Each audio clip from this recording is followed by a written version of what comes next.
way into the toddler room to assist with the washing and dressing of 8 children. When she'd pushed open the door, the nursery attendant, Nora Batley, had glanced her way and laughed, making snide remarks about the scarf. Maisie had responded with a shrug of her shoulders and no smile. She'd kept her face as expressionless as possible. It was the only protection she had against the woman. If she'd reacted to the laughter, Nora would have found another way of humiliating her. So Maisie had chosen the safest option. No reaction. There was no love lost between Maisie and Nora. The woman had never approved of Maisie remaining at the orphanage, an opinion made loudly and clearly during each assessment period.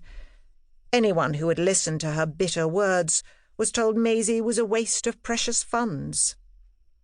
After many years of watching other children leave, Nora had never stopped to think that the distraught 15-year-old had resigned herself to the ranks of the unwanted.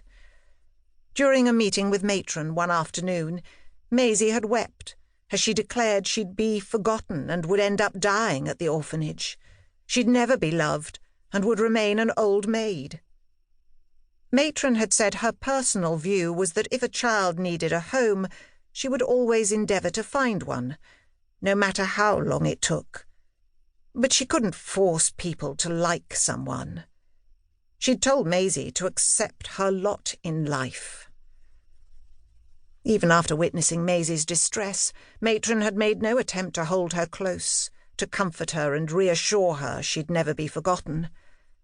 As always, Maisie only experienced indifference. From the day her twin brother Jack walked away holding the hands of a new mother and father, Maisie noticed the matron had a deepened coldness towards her, and no matter what she did to try and please the woman, Gloria Mason only found satisfaction in treating her as her personal lackey.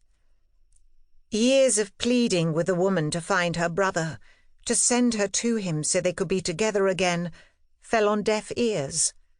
Quite often it earned her a slap or two, hidden beneath Gloria's loud assertions that Maisie had become hysterical again, and therefore deserved her punishment.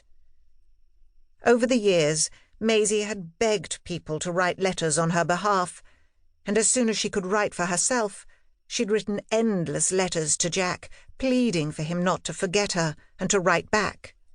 She begged Matron to address them and forward them to him, but she suspected they never got sent. As the Second World War was announced in 1939, the more she pleaded with Matron to check he was still alive. They were 17, and with war on their doorstep, Maisie wanted to reach out before it was too late. Each time she asked for news, Matron would tut with impatience and firmly state there was none, and that Maisie should move forward and forget he existed.